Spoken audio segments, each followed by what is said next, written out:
Disons-le d'entrée, nous ne sommes pas des ennemis de l'autorité.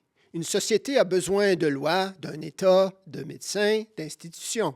L'autorité est une bonne chose et lui obéir est normalement un devoir. Mais l'autorité a des limites. Il y a une chose qu'aucun État, aucun tribunal, aucun système de santé n'a jamais reçu le droit de faire, donner la mort à un innocent. Quand une autorité s'arroge ce pouvoir, elle n'exerce pas son autorité, elle en abuse. Et c'est exactement ce qui s'est produit au Canada aux deux extrémités de la vie. Au commencement, avec l'avortement. Près de 100 000 enfants à naître y sont commis chaque année, sans qu'aucune loi ne les protège. Et depuis 2016, à l'autre bout, avec l'aide médicale à mourir, ou AMM. Contester cela, ce n'est pas se dresser contre l'autorité, c'est lui rappeler ce qu'elle est censée servir, la vie, et d'abord celle des plus faibles.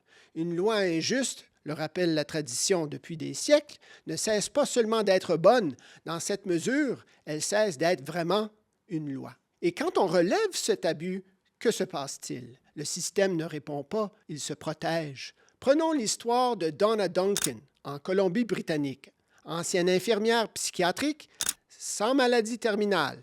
Après une commotion et une dépression, elle est évaluée, approuvée, puis euthanasiée en quelques jours en octobre 2021. Ces filles ont déclenché la première enquête policière au Canada sur un décès par l'aide médicale à mourir. Cette enquête s'est refermée, faute d'accès au dossier, que les autorités sanitaires ont refusé de livrer.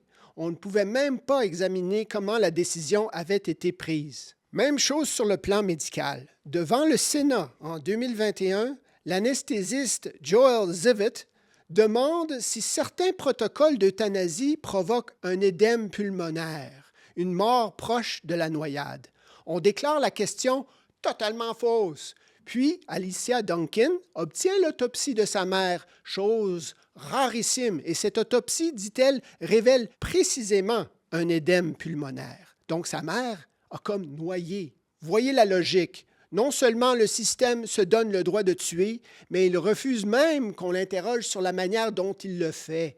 L'abus du pouvoir se double d'un abus du discours. À Campagne Québec Vie, nous ne combattons pas l'autorité, nous refusons son abus. Le rôle d'un État, d'un médecin, d'une loi, c'est de protéger la vie, non d'administrer la mort. En légitimant l'euthanasie et l'avortement, l'autorité trahit sa raison d'être. Le lui dire calmement, mais fermement, ce n'est pas la renverser, c'est la rappeler à elle-même.